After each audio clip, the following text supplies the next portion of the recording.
the way of the elders, established the core principles of how the Respublica was to be run in the Roman Republic. Tenets such as virtue, dignity, and discipline were the backbone of the society, according to notable statesmen like Florus or Cicero. Putting Cicero's Juvenilia aside, I'll delve deeper into the historical facts regarding the fall of Roman Republic. Gradually, the Roman Republic collapsed into itself to transform the civilization into an empire and paid a hefty price. In this video, we'll investigate the fall of Roman Republic through the perspectives of the senators, the generals, and the populace.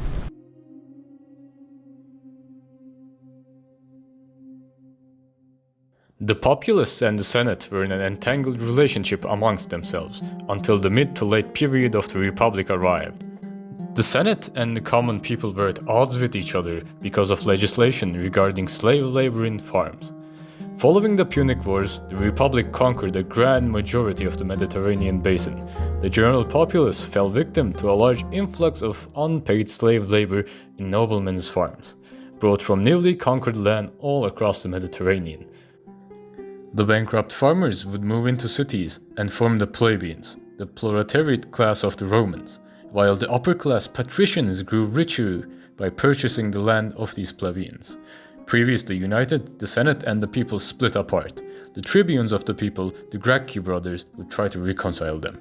Tiberius Gracchus, the tribune of the plebeians for the year 133 BC, was gaining popularity among the impoverished commoners, for he and his faction were in favor of an agrarian reform to restructure the plebeian society after the conquest of Carthage, Greece, and Anatolia. Fearing the large influx of commoners into urban Rome, a conspiracy was orchestrated to halt further action that was against the patricians' favor. Former consul Nasica and his followers assassinated Gracchus to halt his re-election for the plebeian tribune. Tiberius became the first Roman in history to be killed in office by his fellow citizens, and this previously unheard of event de facto legitimized violence in politics. A decade later, Tiberius' brother Gaius Gracchus shared a similar fate to him whilst seeking vengeance in politics. Politician Sallust, in his speech regarding the conspiracy of the Catiline, claims that Catiline addresses the plebeians by encouraging them to take action against those who indignify them and limit their liberties. The rich, which portrays the dire situation of the plebeians and calls them to revolt against the state. Several slave revolts occurred simultaneously. The Italian population revolted against Rome in 90 BC in the Social War, which ended with Rome granting citizenship rights to the Italian populace. Amid the civil unrest, Gaius Marius, an elected general, began to enroll plebeians with no property qualifications into the army, with the promise of granting them land at the end of their service, offering these people social mobility. Marius was doing this contrary to law and custom, challenging the rules of the Republic for his own gain. Lucius Sulla became Marius' rival in politics and military, which quickly turned into another civil war among the military generals that caused casualties in the thousands. In 50 years, the Republic went from not a single citizen being killed due to politics to armies marching on Rome carrying prescribed hit lists of political enemies. Perhaps the most famous example of rivalry went down between the three generals of the first triumvirate. At first, Julius Caesar, Gnaeus Pompey, and Licinius Crassus formed an alliance.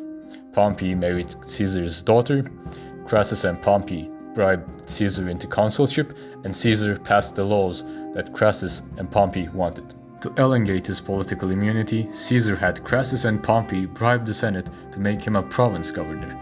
However, this alliance did not last, and another civil war between the generals erupted.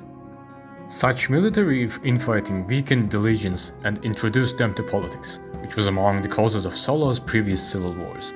The constant territory conquest enlarged the Republic well beyond its natural limits. Julius Caesar was ambitious. He made plans to conquer all of Gaul. He illegitimately increased the size of legions given to him, and successfully conquered all of Gaul and invaded Great Britain in the process.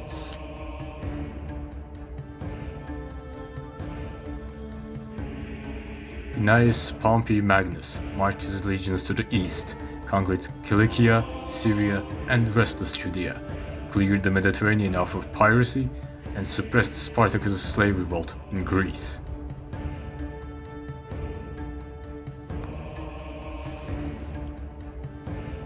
The full-on military rivalry culminated in a great confrontation between the two generals in Egypt, where the child king Ptolemy's men captured and killed Pompey, which caused the Romans to invade Alexandria. Caesar himself gained the possession of Egypt.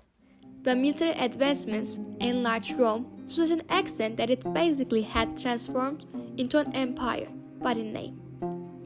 On his return, Caesar added the title dictator to his titles and gained control of all political positions, consul, and the tribune of the people.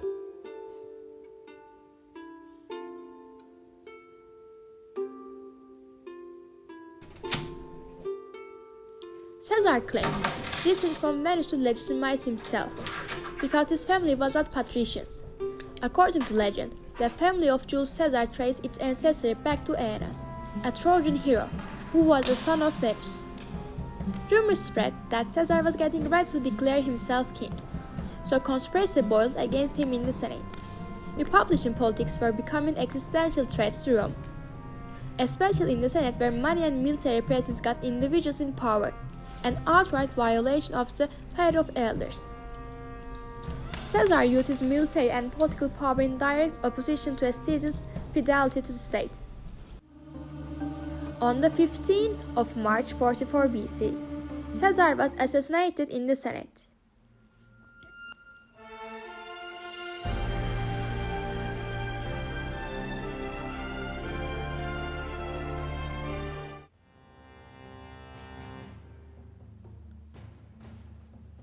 Meanwhile, Crassus was using his powers for his own benefit as well.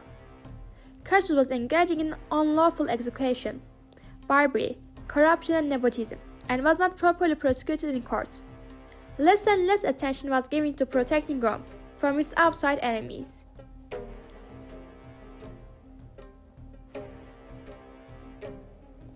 Eventually, he was getting repatriated to clear the way for Caesar.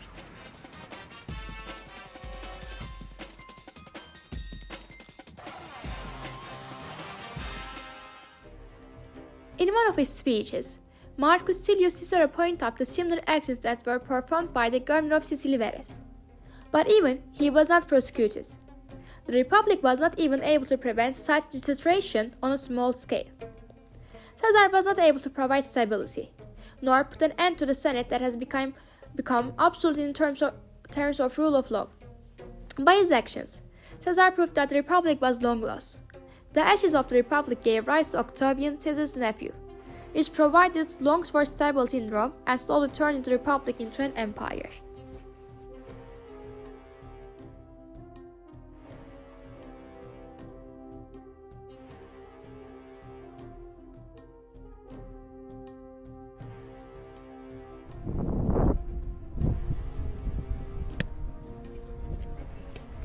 At its core, the disenfranchisement of the plebeians leading into civil war, the political ambitions in the army blinding generals with greed, and the politicians abusing the dysfunctional institutions for their own benefit caused the fall of Roman Republic. These brought monarchy back to Rome, a change that forever altered civilization in the West and the rest.